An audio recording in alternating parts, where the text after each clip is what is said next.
गांव के एक छोटे से कस्बे में रामकिशन नाम का एक सीधा साधा आदमी रहता था, जिसकी जिंदगी मेहनत और ईमानदारी से भरी थी। लेकिन उसकी सबसे बड़ी पूंजी उसकी पत्नी सीता थी, जो देखने में साधारण पर विचारों और त्याग में असाधारण थी। रामकिशन अक्सर दोस्तों से मजाक में कहता कि सीता तो सिर्फ गृहिणी है, घर के कामों से आगे उसका क्या योगदान होगा। पर असल सच्चाई तो वक्त के साथ सामने आई। शादी के शुरुआती सालों में जब रामकिशन छोटा मोटा काम करता और कई बार घाटे में चला जाता, तब सीता बिना किसी शिकायत के चुपचाप अपने मायके से मिले गहनों को गिरवी रख देती, ताकि घर का खर्च चल सके। यहाँ तक कि एक बार जब रामकिशन बीमार पड़ा और काम पर नहीं जा सका, तो सीता ने गांव की औरतों को इकट्ठा कर उन्हें सिलाई बुनाई सिखाई और धीरे धीरे सिलाई का छोटा व्यवसाय शुरू कर दिया, जिससे घर के खर्च ही नहीं बल्कि बच्चों की पढ़ाई भी चलने लगी।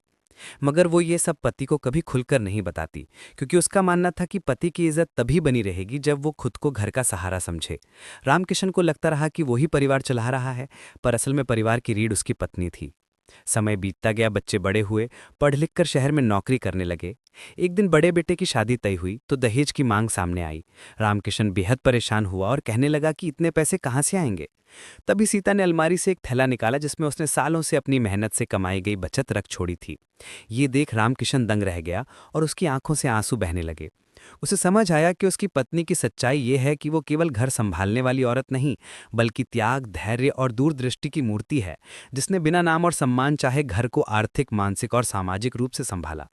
उस दिन से रामकिशन ने न केवल अपनी पत्नी को बराबरी का दर्जा दिया, बल्कि गांव में और लोगों के सामने भी कहा कि असली धनी वही है जिसकी पत्नी ऐसी हो। कहानी हमें यह सिखाती है कि अक्सर हम पत्नी या गृहिणी की योगदान को नज़रअंदाज कर देते हैं, पर सच ये है कि उनकी मेहनत, त्याग और सच्चाई ही परिवार को बिखरने से बचाती है। और हमें ये सीख देती है कि स्त्री की सच्चाई उसकी बाहरी शोभा में नहीं, बल्कि उसके त्याग और बलिदान में छिपी होती है। रामकिशन और सीता की ये कथा केवल एक साधारण पति पत्नी की कहानी नहीं, बल्कि समाज के हर उस परिवार की झलक है जहां पत्नी अपने त्याग, धैर्य और चुप्पी से घर को स्वर्ग बना देती है। किंतु उसका महत्व तब तक सामने नहीं आता जब तक परिस्थितियां सच उजागर न कर दें। रामकिशन साधारण किसान का बेटा था। पढ़ाई लिखाई में बहुत अच्छा नहीं रहा, लेकिन मेहनती था। वही कस्बे की मंडी में कभी सब्जी बेचता तो कभी मजदूरी कर लेता। सीता से उसका विवाह बड़े ही साधारण ढंग से हुआ था। शादी के वक्त उसने बड़े सपने नहीं दिखाए, बस यही वादा किया कि मैं मेहनत करूंगा और तुझे भूखा नहीं रखूंगा।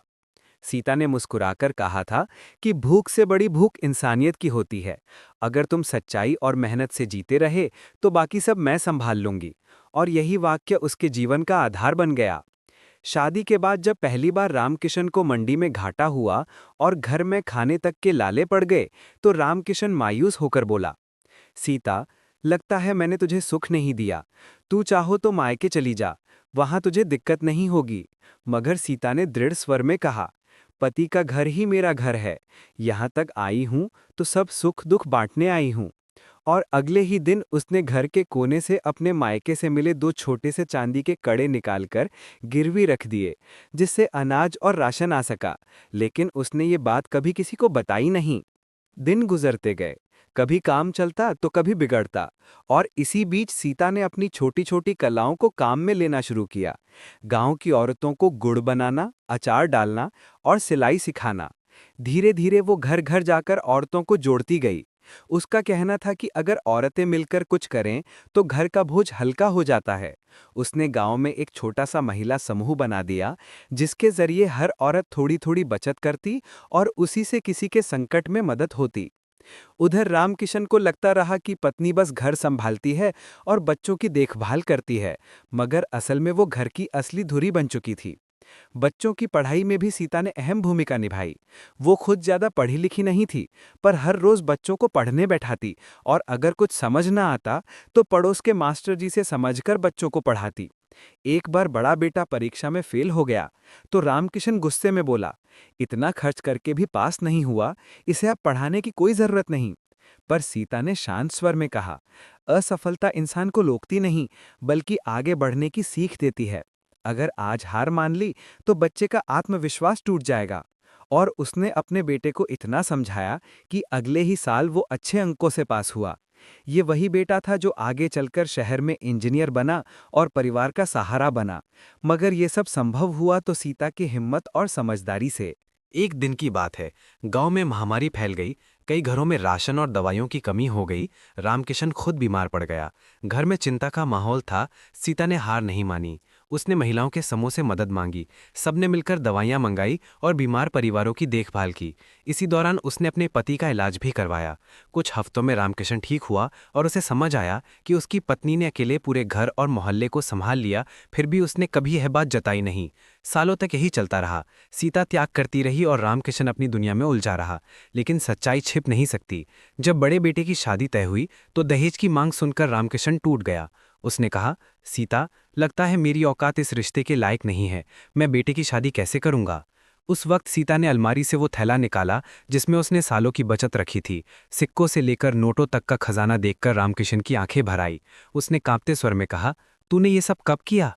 सीता मुस्कुराकर बोली, जब तुम सोचते थे कि मैं सिर्फ रसोई और चूल्हे तक सीमित हूं, तब मैं अपने छोटे छोटे काम और बचत से ये सब कर रही थी। मैंने सोचा कि एक दिन यही काम आएगा। उस दिन रामकिशन ने पहली बार महसूस किया कि पत्नी की सच्चाई वही जान सकता है जो उसके त्याग और चुप्पी को समझे। उसने गांव के पंचायत चौक में सबके सामने कहा, आज मुझे गर्व है कि मेरी पत्नी ने मुझे असली मर्द बनाया है, क्योंकि मर्द वही है जो औरत की कद्र करना जाने। और तभी से उसने न केवल अपनी सोच बदली, बल्कि गांव के दूसरे मर्दों को भी समझाया कि पत्नी को कमजोर मत समझो, वह ताकत का दूसरा नाम है।